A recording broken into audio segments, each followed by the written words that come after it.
Hey guys, William Murphy here. Welcome back to the channel. Welcome to another video and welcome, hopefully, to one of the last videos on the Corsa D. This has been a bit of an interesting project so far. It came to me with a loss of exhaust, so I've replaced a full exhaust system. Then it had a knock, which wasn't there previously, which was caused by a worn lower engine steady. Thirdly, I resecured the battery, which was flopping around in the engine bay.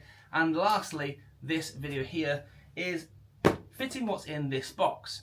Now, when I checked originally to see what mounts needed doing, the lower engine steady was a real common fault, a real common failure for this model. And when I shake the engine now, although it is much more secure, the only area I have a little bit more movement than I'd like is down here on the upper engine or upper gearbox steady. So this is what's classed as a front left engine steady, and hopefully this is going to be the last piece of the puzzle.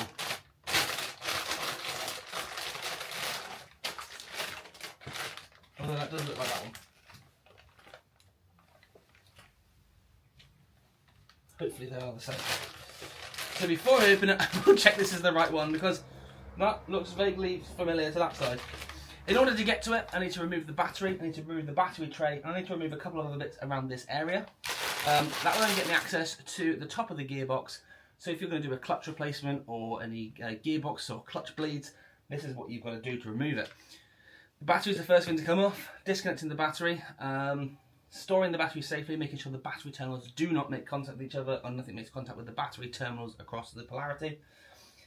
The battery tray will then be removed. With the battery and the battery tray removed, I can get full access to see what I need to do. Hopefully this is the right part, although, as I say, that looks vaguely familiar to that side. Fingers crossed, this is described as the right one. So let's just get stuck in and see what happens.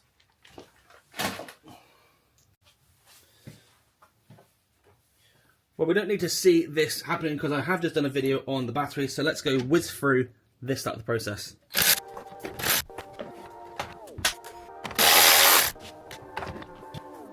So 3, 1, 2 and 3 13 mils.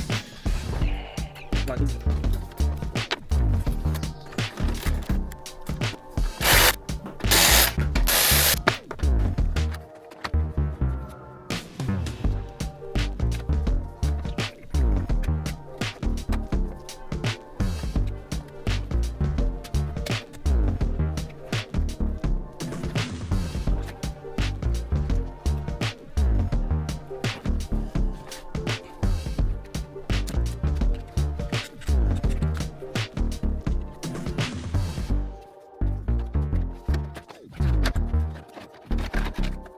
Okay, so the battery tray is out, and as you can see now, you get full access to the gearbox mount. I will need to support the gearbox from underneath, which is really good because I do have a new jack, so I can use that to its full capacity. And I'm pretty sure to say that is the same mount, left and right. It's just got a cover over it, which will make it look a little bit different. Yeah, see? So there we go. That's the new mount I've got for the gearbox. You've got one bolt here, one bolt here. Up the top here is for the battery tray retaining bolt. And then you've got two big ones on top of the gearbox, which will mount that. So I'm going to get my jack underneath, support the gearbox, so I can take off 1, 2, 3 and 4 bolts. And then I can remove this whole unit out and then fit the new one up. Looking underneath the car, that mount is now on the gearbox. That's supporting the weight. So when I take this off, it's not going to drop, and obviously then break this side. It should be a nice straightforward one in, one out. So much like the lower engine steady, the tool I need to use is an E18 socket, which is like a female torque socket. So good little extension bar on the go, and I can. Well, these are tight.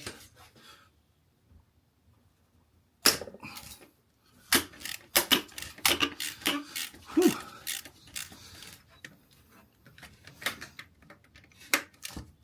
I think I'll get an actual lever bar on this one, breaker bar rather than a ratchet.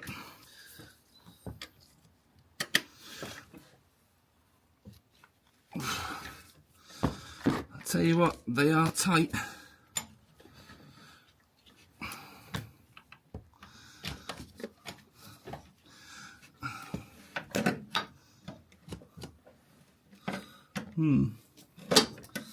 Okay. So this one here is not going to be the easiest to get to because it's underneath a bracket.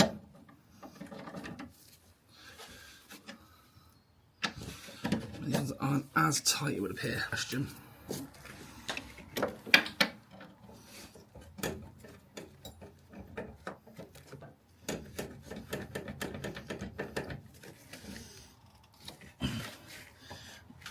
There we go.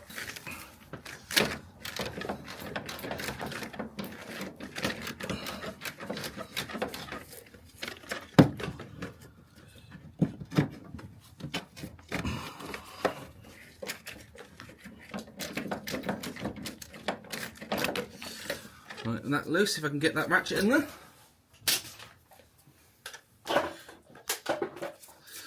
Ideal if I can.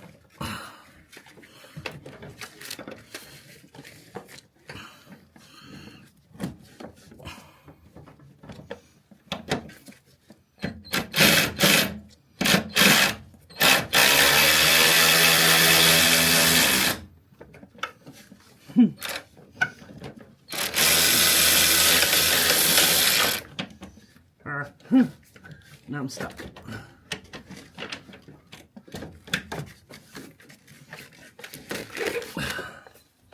That's one off. It's the harder of the four to get to.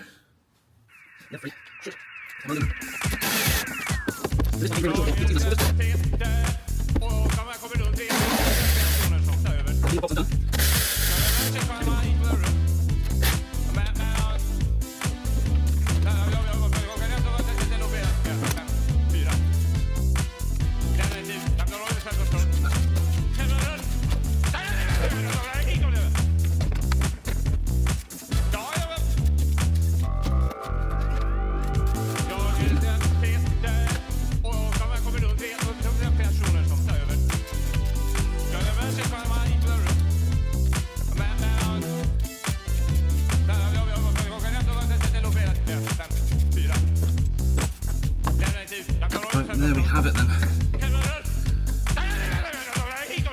The gearbox mount is out. And as you can see, there's an awful lot of movement there, which seems to be nice and nice and floppy. Compare that to the new one. All that might. And yes, there's a little bit of movement, but it's nowhere near as much. Absolutely nowhere near as much. So, fit this all back up. That slots in there like so. Now these were a little bit tight, so I'm going to put a little bit of copper grease on the threads of these, just to make sure everything goes in nice and smoothly.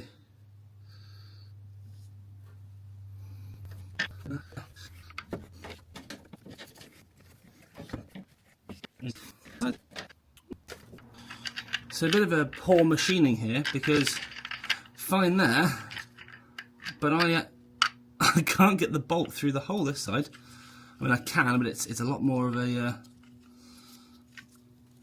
process. It's not just as free falling. Maybe that's because that has to be in a certain place. But anyway, it's in.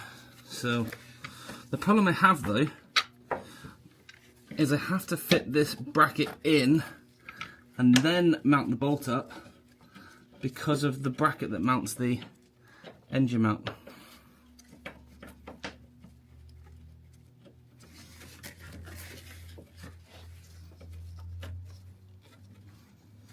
That is now started, which is great. Get this one fitted up. First of all, what went through my mind is how stupid am I to actually volunteer for this.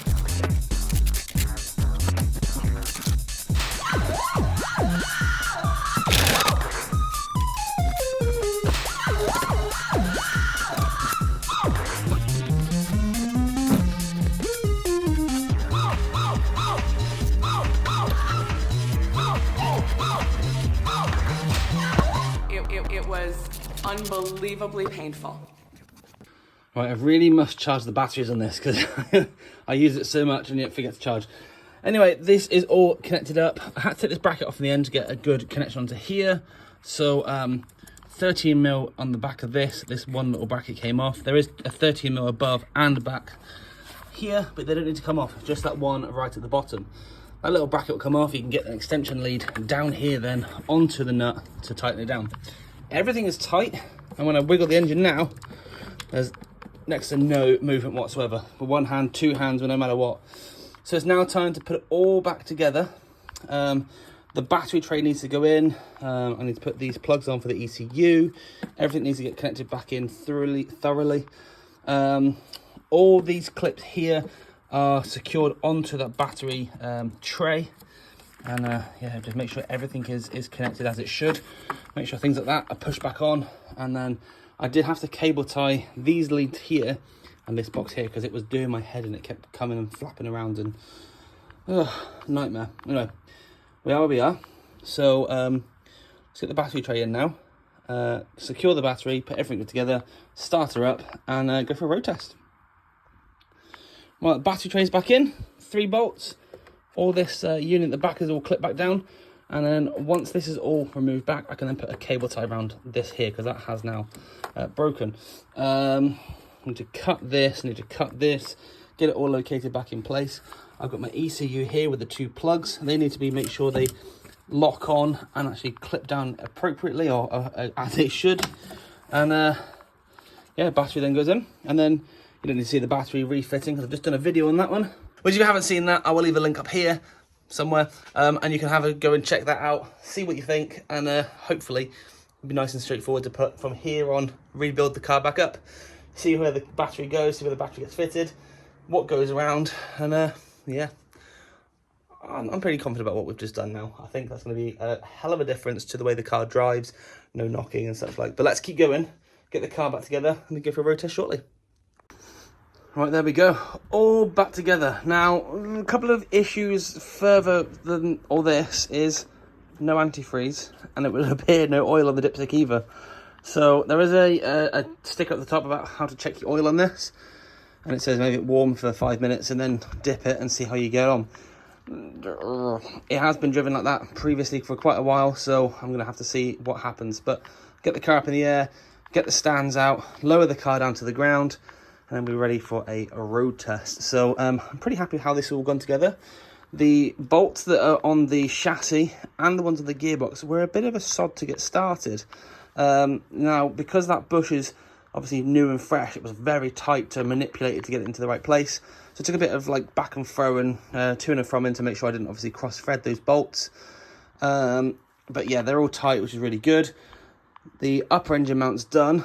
So yeah, road test, and hopefully, fingers crossed, there's no knocks or bangs or anything untoward with this vehicle. Right, work has now been done. Lower gearbox mount, upper gearbox mount, and battery has been resecured. So let's take it for a test drive and see how this fares. Automatically, as I'm pulling away, you haven't got that vibrating. That's a good sign. You might still have knocks and bangs. It's very difficult to tell what you've got knocks and bangs wise if you can't hear it through other things.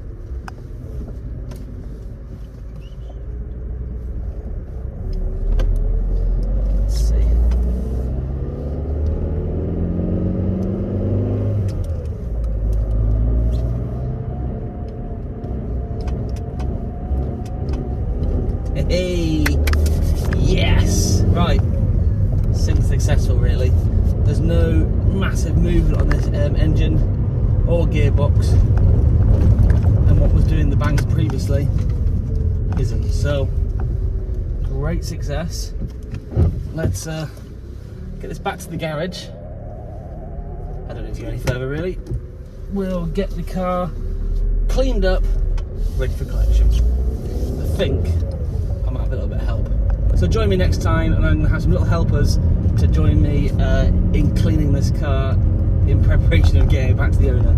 So thank you so much for watching. I hope you've enjoyed this. If you have a Corsa D, it could be really beneficial to see this stuff to help you identify these knocks, bangs, squeaks and all sorts, and who knows, this video may help you going forward to rectify your own car. So thanks for watching.